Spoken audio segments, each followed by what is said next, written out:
In 2006, an Iranian man decided to dig a well in his yard. He struck with his pickaxe and fell into darkness, not into water, but into a city, an entire underground city that had stood there for 1,500 years, and no one knew about it. Hello, my friend. You're on the Kurtop channel, and today we're going down to a place where Iran hasn't let anyone in for decades, underground. Because what they found there isn't bunkers or oil. It's something much older and much scarier. The underground fortress of Iran. Imagine an ordinary sunny day in 2006, a resident of the small Iranian town of Nushabad decided to dig a well in his backyard. After another pickaxe blow, the ground vanished beneath his feet. The man didn't fall into water, but into a bottomless black void that concealed a secret buried under the sands for 1,500 years. That's how the city of Uyi was accidentally discovered, an incredible underground metropolis that is now called one of the most complex fortification structures of antiquity. Archaeologists found that it was not just a system of cellars or shelters. It is a full-fledged mirror city that goes down 3 complete levels underground. The first level starts at a depth of 4 meters, and the lowest one goes almost 18 meters underground. All of this was carved out by hand in solid rock back in the time of the Sasanian dynasty. Why did the ancient Persians need to build an entire civilization underground? The answer lies in the history of constant wars. For centuries, this region was a battleground for raids by Mongols, Arabs, and other nomads. The people of Nushabad found a brilliant way to protect themselves. Instead of building high walls, they simply disappeared. When the dust from the hooves of enemy cavalry appeared on the horizon, the entire population of the city went underground. The entrances to Uyi were disguised as wells, hidden in dense thickets, or even inside ordinary residential houses. The enemies could camp for weeks right above the heads of thousands of people without even suspecting their existence. The technical design of Uyi baffles modern engineers, making them wonder how thousands of people could stay in an enclosed space for weeks without suffocating. The secret lay in a unique ventilation system. Ancient builders carved vertical shafts that connected all 3 levels to the surface.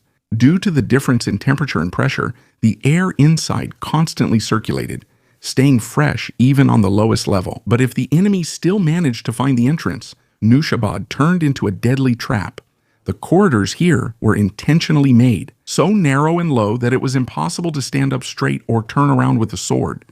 The invaders had to move in single file, bent over, which made them perfect targets. In the darkness, by the dim light of clay lamps, the city's defenders used a system of hidden niches for sudden attacks.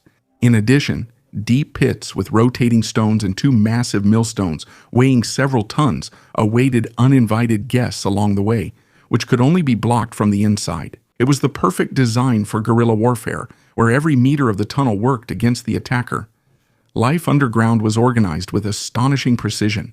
The city had storage facilities for food, sleeping areas, and even a complex sewage system that carried waste far beyond the residential zones. Today, researchers are convinced that Nushabad is only a small part of a vast network. The Uyi tunnels may stretch for dozens of kilometers, connecting different settlements and fortresses in the region. Looking at these gloomy labyrinths, you realize that beneath the feet of Iran's residents lies not just history, but a true underground fortress, ready for a long siege. Today, amid rising regional tensions, these ancient survival technologies are becoming alarmingly relevant again. How many cities remain buried under the sands, and what secrets lie in their darkness? The bronze of the mysterious lures.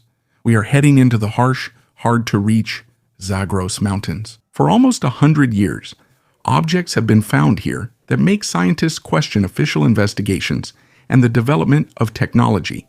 This is the famous Luristan bronze.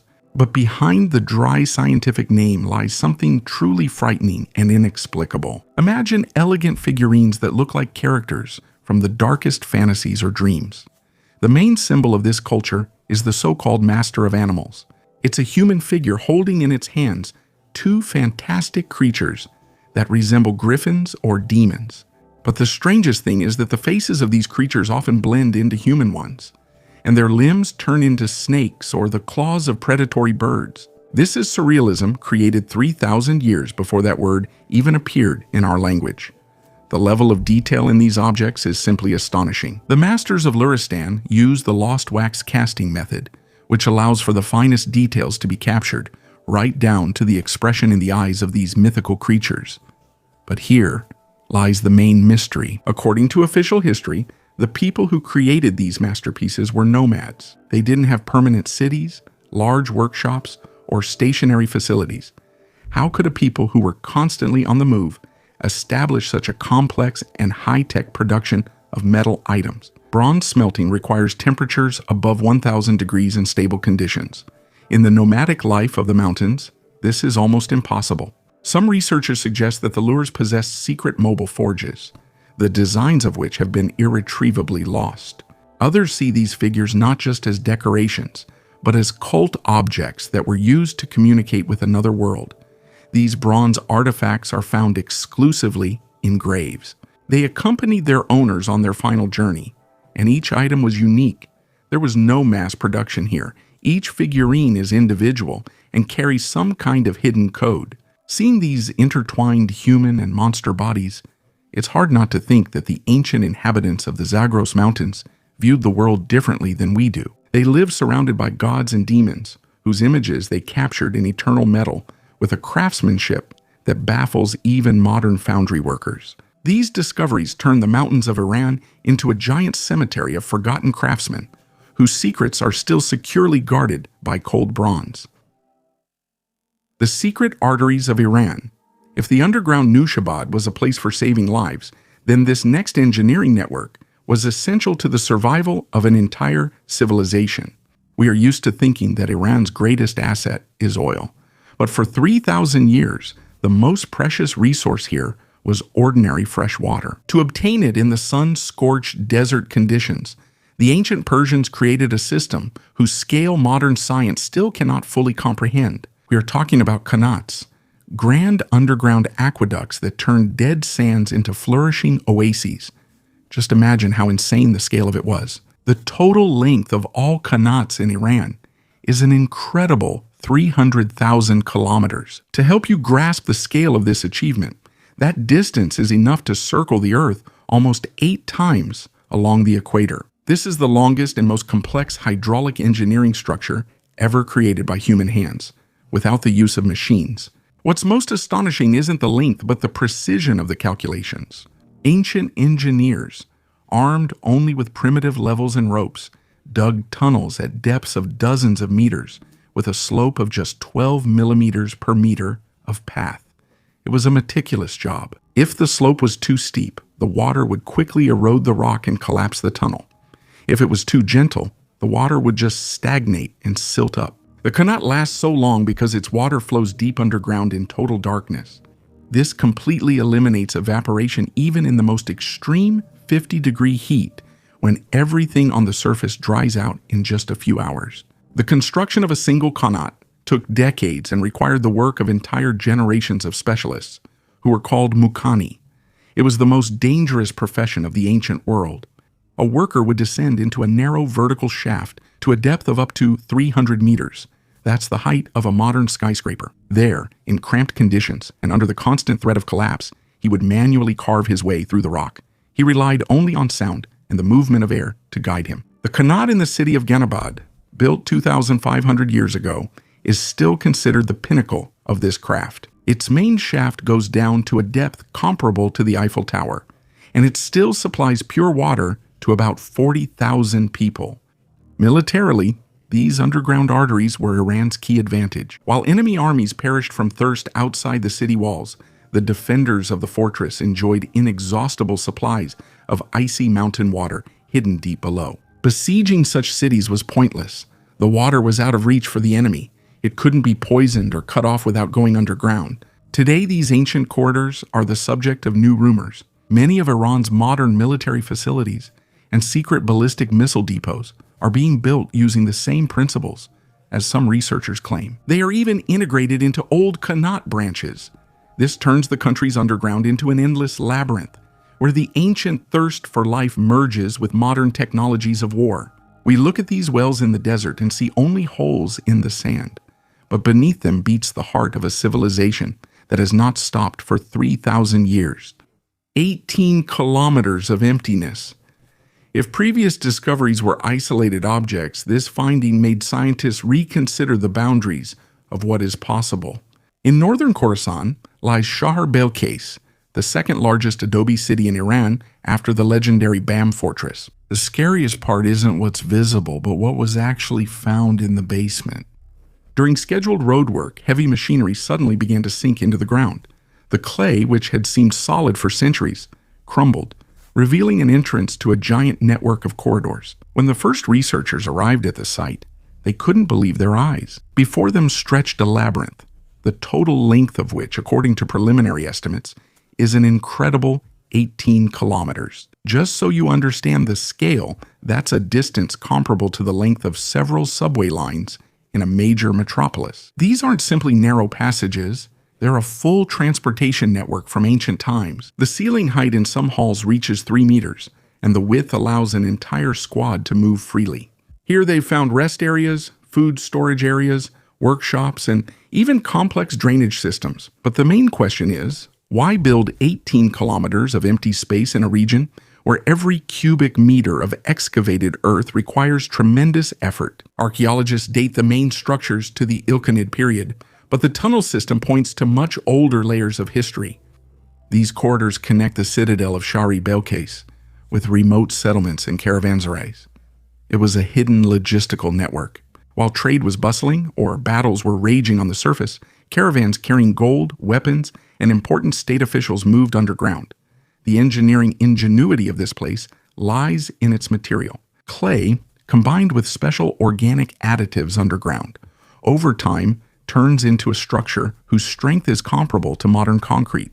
A perfect microclimate is maintained inside, keeping it cool in summer and warm in winter. But what worries modern researchers the most is how perfectly this ancient network fits into the modern map of the region. There is a theory that some of these tunnels are still used for military purposes. In the context of modern conflicts in the Middle East, such free and reliable routes, dozens of meters underground, are an invaluable resource. Shahri Beylkeis clearly shows that Iran is not just a country on the map. It is a multi-layered fortress where, under every old building, there may be a road hidden that leads to the other end of the province. 18 kilometers of emptiness is only what has been officially measured. No one knows how many more such highways still await discovery in complete silence. The salt mummies of Zanjan.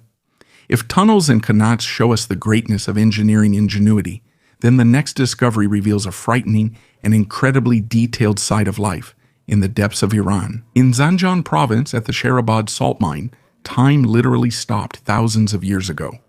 Psychologists discovered what at first glance appears to be a crime scene, but in fact is a unique natural phenomenon. These are the salt mummies, or salt men of Zanjan. It all began in 1993 when mine workers stumbled upon fragments of a human body.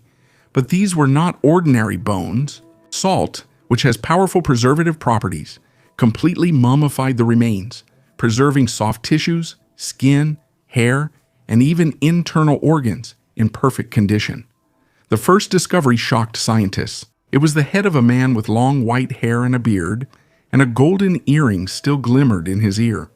Nearby lay his leather boots and an iron knife. Research showed that this man lived more than 1,700 years ago during the Sasanian era. To date, 6 such mummies have already been discovered, and each one is a frozen moment of tragedy. The Shahr salt mines were a place of grueling labor for centuries. Most of these people died instantly as a result of the mine collapse. The salt covered their bodies, drew out all the moisture, and created a sealed cocoon, protecting them from bacteria and decay. The youngest mummy is a teenager, about 16 years old. Thanks to the exceptional preservation, scientists were able to reconstruct his diet, find traces of parasites in his intestines, and even determine his blood type. For us, these findings are important not only as biological material, but also as a direct look into the past. The mummies still have clothing made of cotton and wool, dyed with natural pigments that have not faded over thousands of years. The intricate patterns on the fabrics and the quality of the leather shoes indicate that ancient Iran had a very high level of textile and leather production. The gold earring and expensive fabrics found on one of the deceased indicate that Not only slaves worked in the mines, but also people of high social status, possibly overseers or owners of the mines. These bodies are a living reminder of the price people paid for the riches hidden in the mountains of Iran. The Chehrabad salt mines still contain dozens of unexplored corridors. Who knows how many more such frozen witnesses of history there are? This place turns the underground world of the region into a giant time capsule, where the line between life and death is erased in an instant under the weight of a collapsing rock. Life inside the volcano in Iran. If the previous structures were created solely for war or supply purposes, then this place proves that underground in Iran, people can not only survive, but live fully for centuries. We are heading to the foot of Mount Sahand, to the unique village of Kandovan. From a distance, this place looks like a giant anthill or a set from a science fiction movie. Here, people didn't build houses out of bricks. They literally carved their homes inside solidified lava. These unusual cone-shaped rocks are called Qanats. They were formed millions of years ago after a powerful eruption, when streams of molten material mixed with ash and mud. Over time, wind and water turned these boulders into sharp peaks as tall as a 5-story building. But the most interesting part began about 700 years ago. Legends say that the first inhabitants came here to escape the advancing Mongol army. They discovered that volcanic tuff is soft enough to work with, but when it comes into contact with air, it becomes as strong as granite. Inside each of these stone cones, there is a fully equipped multi-level apartment. Usually the first floor is used as a livestock pen, the second and third as living rooms, and at the very top there are storage rooms. The walls are up to 3 meters thick. This creates a unique insulating effect. Outside, an icy wind may be raging, and the temperature can drop to -20. Inside, pleasant warmth is maintained. In summer, when the sun literally melts the stone, these caves remain refreshingly cool. The engineering of Kandovan is striking in its simplicity and efficiency. Every window and every niche is carved to make the most of the sunlight throughout the day. Inside the rocks, staircases are carved to connect the floors, and the walls are polished smooth. The most amazing thing is that Kandovan is not a dead museum. People still live here. Today, inside these ancient caves, you can see modern televisions, refrigerators, and even high-speed internet. The residents have adapted ancient technology to meet the needs of the 21st century, creating what may be the most eco-friendly and secure housing on the planet. Kandovan clearly demonstrates an important trait of Iranian culture, the ability to use the features of the landscape for protection and survival. This is living proof that people are capable of turning even harsh volcanic rocks into a cozy home that cannot be destroyed by time or wars. Тайны сожженного города. We move to the southeast of Iran, to the Sistan Desert. Here, among the scorched sands, are ruins that archaeologists call Shahr, the burnt city. At first glance, these are just hills of broken bricks, but excavations have uncovered artifacts here that shatter all ideas about what ancient people were capable of 5,000 years ago. The finds here look as if they were not made by hand, but with the help of technologies ahead of their time. The most shocking discovery is the remains of a young woman, probably a high-status priestess. In her eye socket, researchers found a perfectly preserved prosthetic eyeball. This is the oldest eye prosthesis in human history. It is made of a lightweight material, covered with a thin layer of gold, and has an engraving of the iris. The prosthesis even had tiny holes made for gold wire to secure it. Just think, 5,000 years ago, ancient surgeons could perform such complex cosmetic operations. But that's not the only mystery. In the burnt city, they found a clay vessel depicting a goat. In fact, it's the world's first cartoon. Spinning the vessel quickly, 5 consecutive goat images create the illusion of movement. Craftsmen of that era already understood animation principles. In addition, the oldest backgammon board and dice were discovered here, as well as the most complex examples of skull trepanation. The findings of the burnt city prove that Iran in ancient times was not just the homeland of warriors, but a center of incredible scientific and creative breakthroughs, the secrets of which we are only beginning to uncover. The golden tablets of Darius.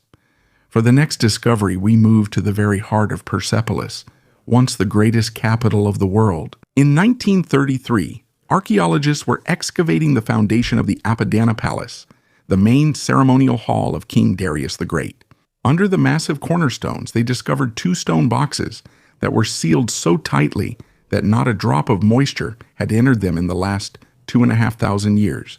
When the lids were lifted, the researchers froze. Inside the box lay 2 plates, one of the purest gold, the other of silver. These were the famous tablets of Darius, a kind of passport of the empire, left for descendants.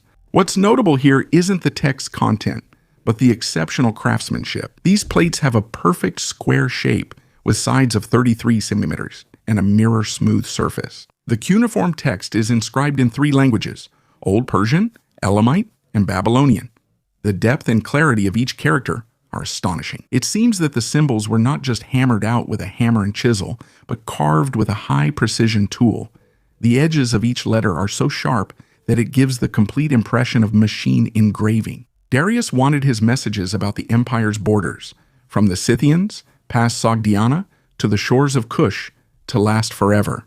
He chose metals that don't corrode for this reason. The tablets were laid in the foundation of the palace as the magical and legal cornerstone of the state. The fact that the gold and silver have retained their original luster speaks to the highest degree of metal purification available to Persian craftsmen of the time. These are not just ingots, they are a demonstration of technological superiority. Darius understood that empires fall and buildings turn to dust. That's why he entrusted his intentions to the most reliable vault, the depth of the foundation, and the eternal gold. These artifacts are still considered the standard of ancient calligraphy and metallurgy, proving that the greatness of Persia was literally embedded in every gram of its precious foundation. Святилища внутри скал. Deep within the Iranian mountains, there are hidden sites that have remained invisible to outsiders for centuries. These are the temples of the god Mithra, mysterious underground sanctuaries where rituals were performed thousands of years ago, the details of which still baffle scientists. Mithraism was a religion of warriors and the elite, and its main requirement was absolute secrecy. That is why Mithraea, as these temples were called, were always built either completely underground or carved into rocks. The most impressive example of such a structure is located near the city of Marege. This is the Mare Temple, which is a giant hall carved inside a huge hill. When you enter inside, your perception of space changes. This is not just a cave, but a perfectly weathered geometric structure. The huge dome carved in the monolithic stone amazes with its precision. The ancient builders did not use supporting columns or external supports. The entire vault is held together by engineering calculations and the strength of the rock itself. A single hole is made in the center of the dome, through which a thin beam of sunlight enters. At different times of the year, this beam falls on specific areas of the floor, serving as a kind of astronomical calendar for the priests. The atmosphere inside such temples was both oppressive and majestic.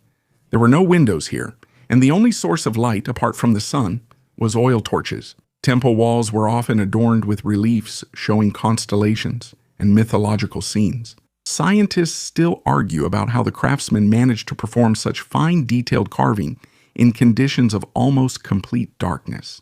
They probably used a system of bronze mirrors that passed sunlight from one mirror to the next into the deepest corners of the sanctuary. But the most interesting thing is the acoustics. Due to the vault's unique shape, even a whisper at one end of the hall is clearly heard at the other. This created the effect of the deity's presence and enhanced the psychological impact during initiation rituals. The warriors who came here for consecration took an oath of loyalty, which could not be broken under penalty of death. This tradition of devotion and discipline permeated the stones of Iran's mountains for centuries to come. Today, many of these temples are abandoned or have been turned into mosques, but their underground structure remains unchanged.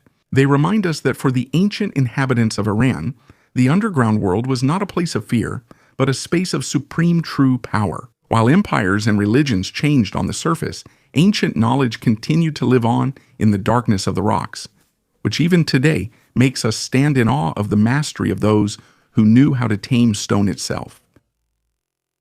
Iran's missile cities.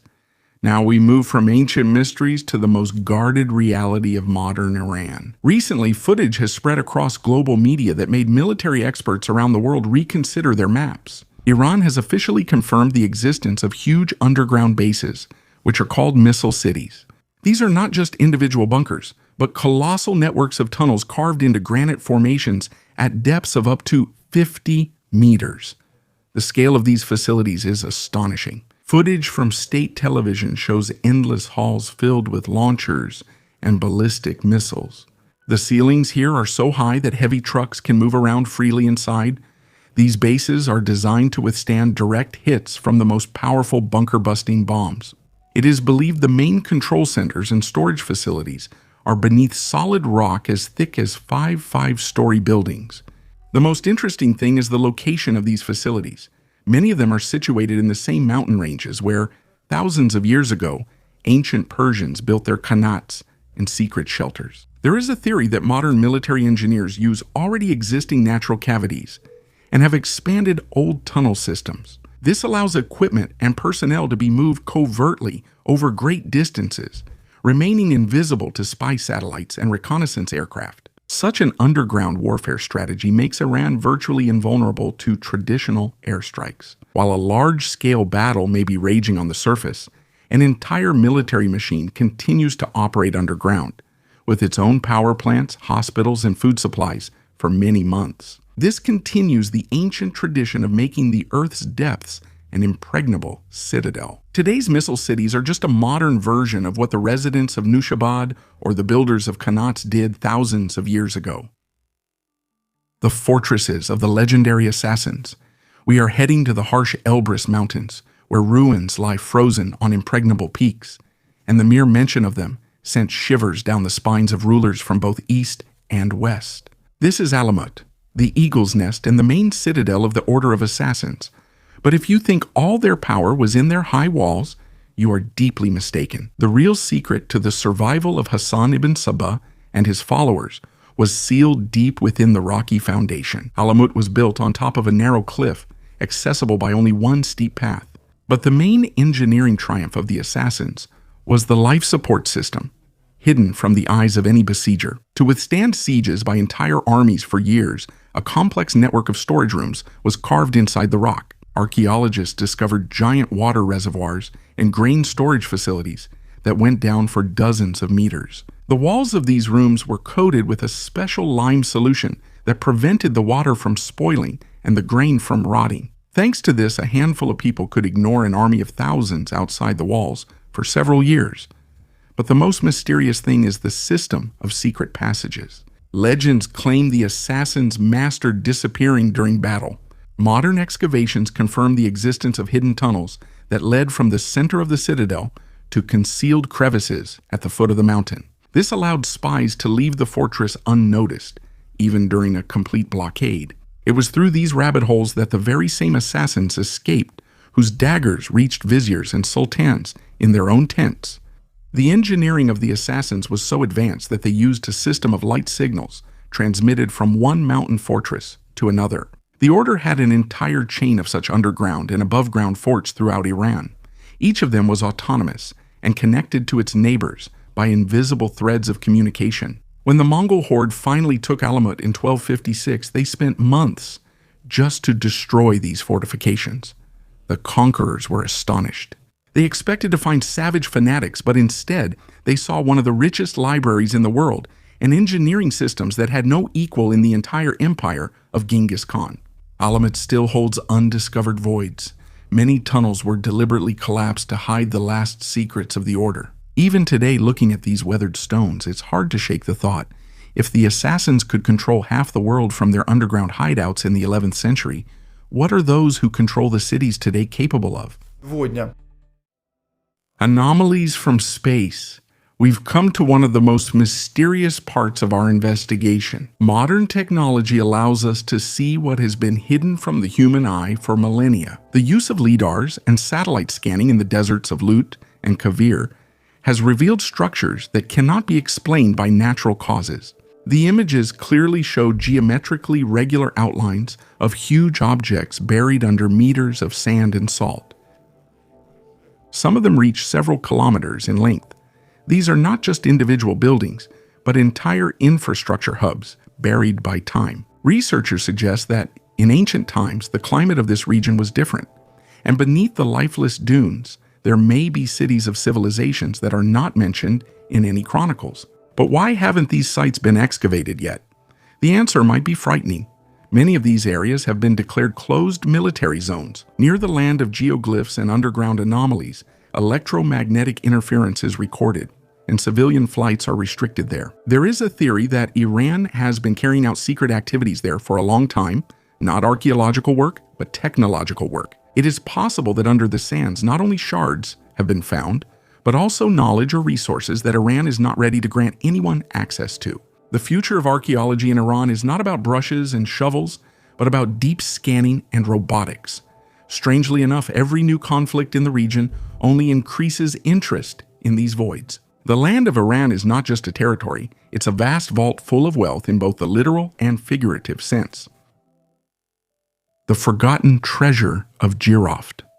The story of this discovery began in an incredibly dramatic way. In 2001, after heavy torrential rains in Kerman province, the Halil River overflowed its banks. When the water receded, the local residents discovered that the ground was literally strewn with strange objects made of dark green stone. It was a chlorite material that was valued as highly as gold in ancient times. That was when a real gold rush began. Thousands of people went out into the fields with shovels, and soon artifacts of unprecedented beauty flooded the world's black market. Archaeologists realized it too late, when thousands of tombs had already been looted. But what was saved forever changed our understanding of human history. Scientists discovered the remains of a huge metropolis, which they called the Jiroft culture. The most shocking thing is the age of the items found. It turned out that these civilizations flourished 5,000 years ago, at the same time as Sumer, and possibly even earlier. На сосудах Джирофта вырезаны These are entire battle scenes, battles of giant snakes with scorpions, mythical creatures with human bodies and bullheads, soaring eagles. The technique used to create these works baffles researchers. Jiroft masters inlaid soft chlorite with turquoise and lapis lazuli so precisely that gaps between the stones are invisible without a microscope. How could ancient people work stone with such jeweler-like precision without modern machines? Many researchers are convinced that Jiroft is the very legendary land of Arada, which the Sumerians praised in their hymns as a place of extraordinary craftsmanship and wealth. If that's the case, then the cradle of civilization is not between the rivers, but here, in the scorched sands of Iran. But the most mysterious of all are the tablets with unknown writing found in Jiroft. If they can be deciphered, the entire official history of the ancient world will be completely rewritten. Iran is like an iceberg. We only see a small part above the surface. Today we traveled from the ancient labyrinths of Nushabad to the secret military bases of the present day and realized one thing. This land has spent centuries learning to keep secrets in complete darkness. Perhaps the most frightening discovery is still ahead, and it's hidden where sunlight never reaches. What impressed you the most? Be sure to share your opinion in the comments and subscribe to the channel. Thank you for watching. Goodbye, everyone.